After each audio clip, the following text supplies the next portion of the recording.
इधर अमृतपाल के सहयोगी गिरफ्तार हो गए, उधर अतीक के करीबी उत्तर प्रदेश की पुलिस से भाग रहे हैं।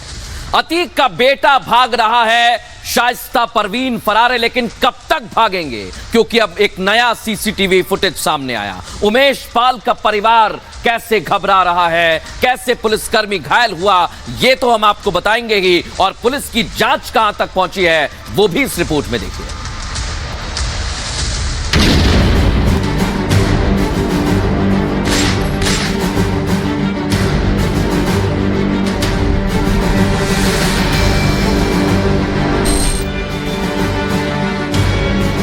यूपी पुलिस आए दिन उमेश पाल हत्याकांड में नए खुलासे कर रही है।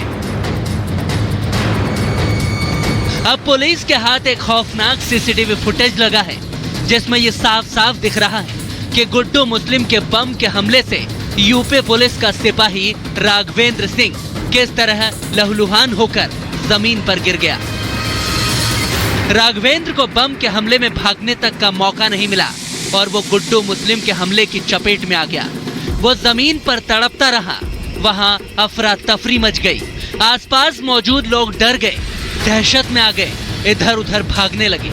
सबको अपनी जान की पड़ी थी और पुलिस की वर्दी में जमीन पर गिरा राघवेंद्र घायल हो चुका था। दर्द से कराह रहा था, उसका खून बह रहा था। फुटेज में देखिए कि हमले के तुरंत बाद कुछ लोग घर के बाहर भागने लगे और कुछ वहीं खड़े रह गए। ये समझ नहीं पाए कि अचानक आखिर क्या हुआ। जब तक वो लोग ये समझ पाते, राघवेंद्र घायल हो चुका था। हवा में धुआं और धूल उठ रही थी। राघवेंद्र के आसपास मौजूद लोगों में बमबाजी के कारण दहशत का माहौल दिखाई दे रहा था।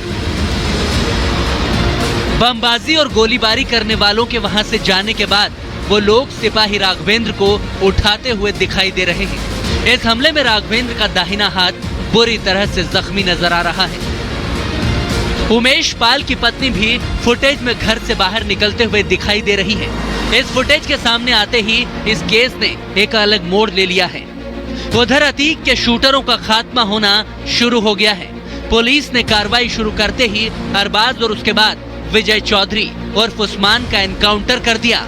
अब खबर है कि प्रक्रिया के तहत मामले की मजिस्ट्रियल जांच की जाएगी, क्योंकि हत्याकांड से जुड़े इन शूटरों का एनकाउंटर हुआ था।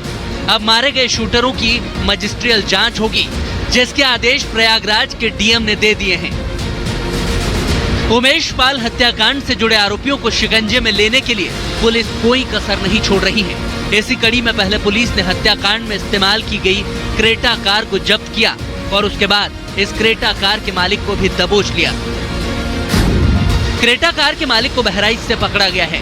रुखसार अहमद उर्फ पिंटू को हिरासत में लिया गया है। रुखसार एक ट्रेवल कंपनी का एजेंट है जो बॉर्डर पार कर नेपाल भागने की फिराक में था। प्रयागराज पुलिस को जांच के दौरान ये पता चला है कि रुखसार ने नफीस अहमद से करीब साल भर पहले क्रेटा कार खरीदी थी। नफीस ईट ऑन का मालिक है और प्रयागराज में एक बिरयानी सेंटर चलाता है। उसे रुखसार का दूर का रिश्तेदार भी बताया जा रहा है। अब देखने वाली बात यह है कि हर बीतते दिन हो रहे खुलासों के साथ पुलिस कितनी जल्दी सभी आरोपियों को अपने शिकंजे में ले